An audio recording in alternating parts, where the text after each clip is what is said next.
ইসলাম আর কোরআন আপনার কাছে দায়বদ্ধ না। আপনি ইসলাম না মানলে, কোরআন না মানলে ইসলামের কিছু আসে যায় না, কোরআনের কিছু আসে যায় না, আল্লাহরও কিছু আসে যায়। মানলে আপনার লাভ, না মানলে আপনার। এজন্য বলেছি ইসলাম আর কোরআন আপনার কাছে দায়বদ্ধ নয়, বরং আপনি নিজেই ইসলাম আর কোরআনের কাছে দায়বদ্ধ। আর কেমনে বুঝাইতাম আপনারে, বুঝলে ভালো, আল্লাহ যেন আমাদেরকে হেদায়াত দেয়। খুব কষ্ট হচ্ছে আপনাদের, আমিও শেষ পয়েন্টে চলে আসছি। নবীজির 10 নম্বর চারিত্রিক গুণাবলী বলছি। আমার নবী ছিলেন একজন আদর্শবান রাষ্ট্রনেতা।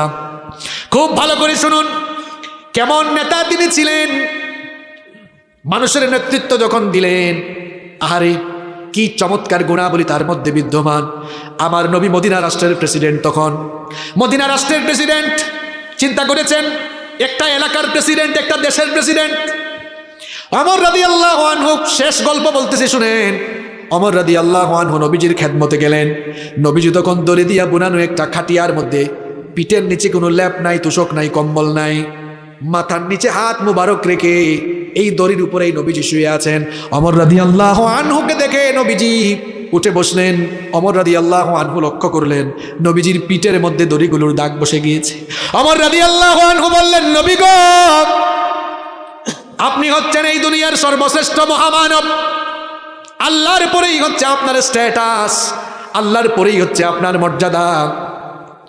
আপনি হচ্ছেন সমস্ত রাসূলদের ইমাম, আপনি হচ্ছেন মদিনা রাষ্ট্রের প্রেসিডেন্ট, কিন্তু ল্যাপ তুষকের অভাবে আপনার পিঠের মধ্যে দাগ পড়ে গেল। নবী গো, আমার সহ্য হয় না। ওমর রাদিয়াল্লাহু আনহু চিৎকার করে করে কাঁদলেন আর বললেন, নবী গো, আদেশ দেন, আপনার জন্য আমি বাইতুল মাল থেকে লেপ তুষক কম্বলের ব্যবস্থা করে দিই। নবীজি বললেন, ওমর রে, আমি যাদের নেতা হয়েছি এখনো ঠিক মতো, তারা অনেকেই ঠিক মতো বিছানায় ঘুমাইতে পারে না। আমি নবী হয়ে তাদের নেতা হয়ে কেমনে ঠিক মতো বিছানায় ঘুমাবো? আমি তো এই দুনিয়ায় সুখ শান্তি করার জন্য আসি নাই, আমি এসেছি দুনিয়ার পথ আর মানবতাকে পথের দিশা দেওয়ার জন্য।